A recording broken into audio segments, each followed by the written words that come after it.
पटना में नीतीश कुमार का दाखिला बिहार कॉलेज ऑफ इंजीनियरिंग के इलेक्ट्रिकल शाखा में हो जाता है। कुछ समय बाद नीतीश कुमार बिहार अभियंत्रण महाविद्यालय छात्र संघ अर्थात BMSU का अध्यक्ष चुन लिए जाते हैं। उनके घनिष्ठ मित्र सुरेश शेखर, अरुण सिन्हा और नरेंद्र सिंह ने उनके चयन के लिए जोरदार प्रचार किया था। कैंपस में कांग्रेस विरोधी माहौल छाया हुआ था।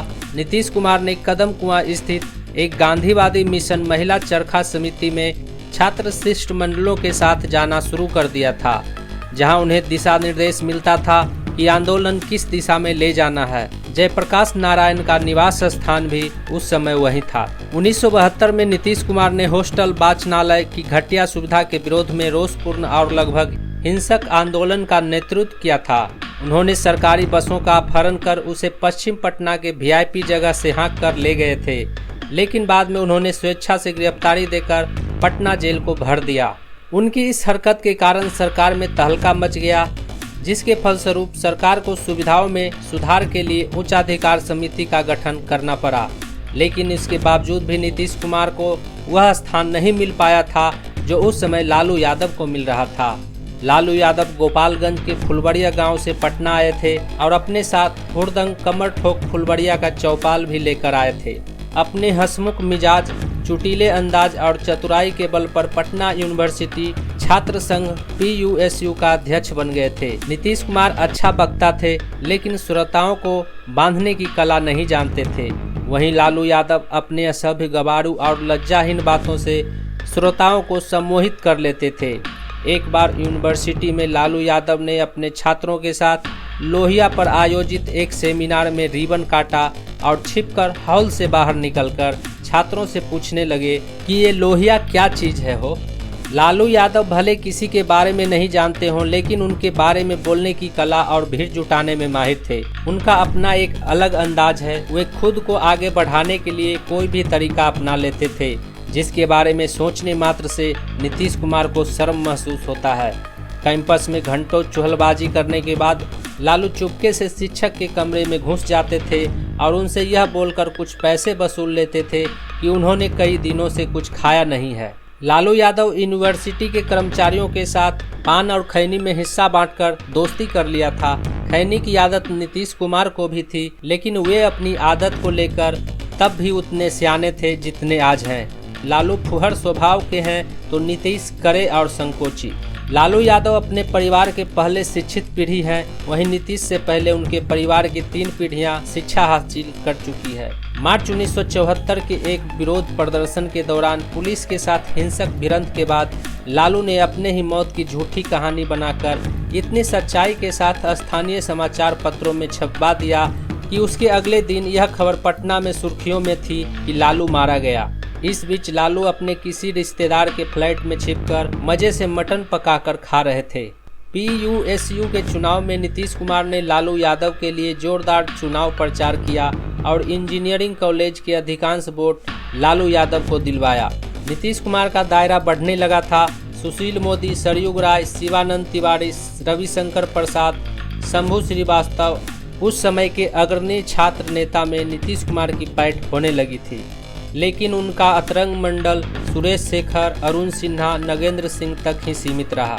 पटना के गांधी मैदान के उत्तरी किनारे पर खुले आसमान के नीचे उस समय खान पान की एक मशहूर दुकान हुआ करता था, जिसका नाम था फ्लोरा फाउंटेन, जहां नीतीश कुमार का मनपसंद अड्डा हुआ करता था। फ्लोरा फाउंटेन यूनिवर्सिटी इलाके से कुछ ही मिनट की दूरी पर था। नीतीश कुमार के पास महीने खर्च के लिए काफ़ी रकम होता था, इसलिए वे यहाँ रिक्शा से आते थे, जबकि अधिकांश लोग पैदल या साइकिल से आते थे। यह जगह इसलिए भी अच्छी थी क्योंकि यह पटना के 2 सबसे अच्छे सिनेमा हॉल एलिफिस्टन और रीजेंट के बीच में था।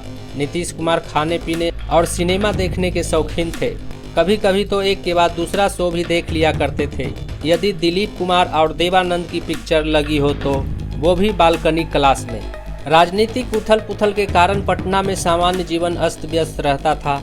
नीतीश कुमार कुल मिलाकर एक अच्छा विद्यार्थी थे, लेकिन उनका ध्यान राजनीति की तरफ कुछ ज़्यादा ही जाने लगा था। इंजीनियर की डिग्री हासिल करना था और सड़कों पर संघर्ष भी करना था।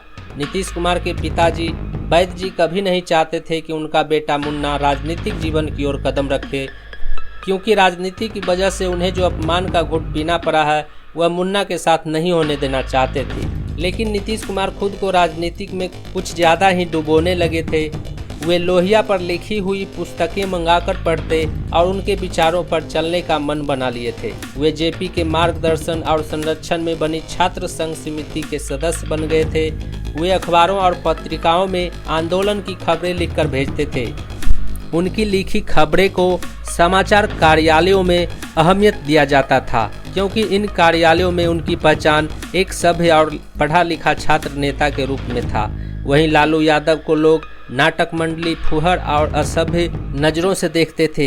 हालांकि नीतीश कुमार के सभा से ज़्यादा भीड़ लालू यादव के सभा में होती थी। पटना में नीतीश कुमार के इन गतिविधियों के कारण बख्तियारपुर में वैद्य जी को चिंता सताने लगा।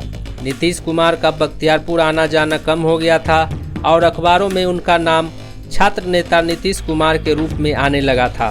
एक दो बार वैद्य जी अपने बेटे मुन्ना से मिलने पटना गए, लेकिन नीतीश कुमार न क्लास में मिले न हॉस्टल में। वे कहीं विरोध प्रदर्शन कर रहे होते तो कभी आंदोलन की योजना बना रहे होते। एक दिन वैद्य जी को अपने मुन्ना से मिलने की इच्छा वहां खींच ले गई, जहां नीतीश कुमार यूनिवर्सिटी के अंदर एक भीड़ को संबोधित कर रहे थे। अपने मुन्ना को मंच पर बोलते देख वैद्य जी गदगद हो गए। अच्छा बोल लेता है, वक्ता बन गया है, बड़ी बड़ी बातें करने लगा है। उनके जीवन में जो कमी रह गई थी उसे उनका मुन्ना पूरा करने वाला है। एक दिन उनका मुन्ना लोगों की नज़रों में छा जाएगा। लेकिन दूसरी तरफ अपनी अतीत को याद करके सोचने लगे। गंगा नदी के किनारे बसा एक छोटा सा शहर बख्तियारपुर में बिहार के मुख्यमंत्री नीतीश कुमार अपने पिताजी के साथ रहते थे। 5 बच्चों का भरा पूरा परिवार, जिसमें 3 बेटियां उषा, प्रभा, इंदु और 2 बेटे सतीश कुमार और नीतीश कुमार। वैद्य राम लखन सिंह मुख्य रूप से हरनौत के कल्याण विभाग के रहने वाले थे। वे बख्तियारपुर में रहकर इसी घर में आयुर्वेद दवाओं से मरीज का इलाज करते थे, इसलिए लोग उन्हें वैद्य जी कहकर पुकारते थे। उस समय उनके पास आमदनी का यही एक साधन था।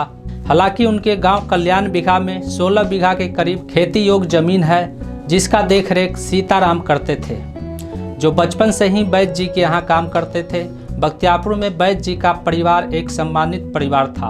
वैद्य जी उपचार के अलावे राजनीतिक से भी जुड़े हुए थे। वे कांग्रेस के कार्यकर्ता रह चुके हैं और एक स्वतंत्रता सेनानी भी हैं। अंग्रेजों के शासन काल में वे कई बार जेल भी जा चुके हैं। 1951 के विधानसभा चुनाव में वे कांग्रेस से टिकट मिलने की आस लगाए थे, लेकिन कांग्रेस ने एक बाहरी व्यक्ति लाल बहादुर शास्त्री की बहन सुंदरी देवी को टिकट दे दिया था। हालांकि उस समय के राजनीतिक जानकार ने कहा था कि राम लखन सिंह कांग्रेस के एक साधारण सा कार्यकर्ता थे, उन्हें टिकट दिए जाने का कोई मतलब नहीं था।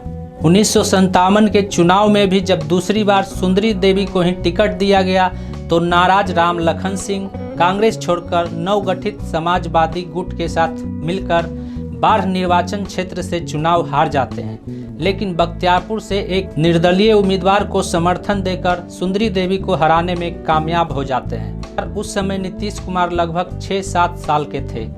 बच्चों की परवरिश और घर की जिम्मेदारियों के लिए राम लखन सिंह पुनः वैद्य की गद्दी पर बैठ जाते हैं। दवाओं और मरीजों के उपचार से फीस के रूप में कभी 10 तो कभी 15 रुपये तक अर्जित हो जाता था।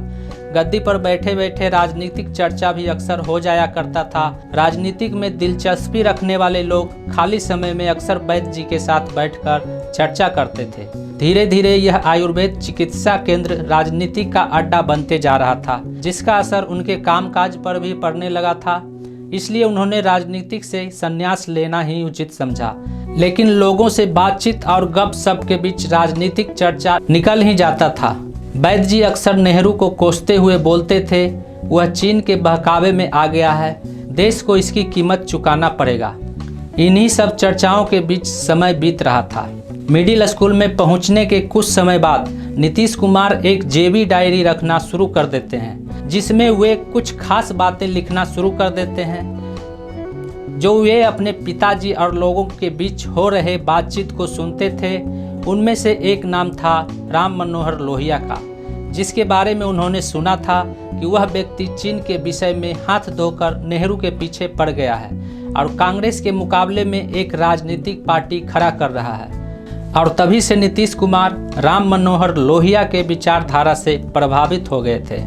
नीतीश कुमार बख्तियारपुर के गणेश हाई स्कूल के शिक्षक आनंदी प्रसाद और रामजीत चौधरी के चहेते थे। स्कूल से लौटने के बाद नीतीश कुमार अब वैद्य जी के काम में हाथ बटाने लगे थे।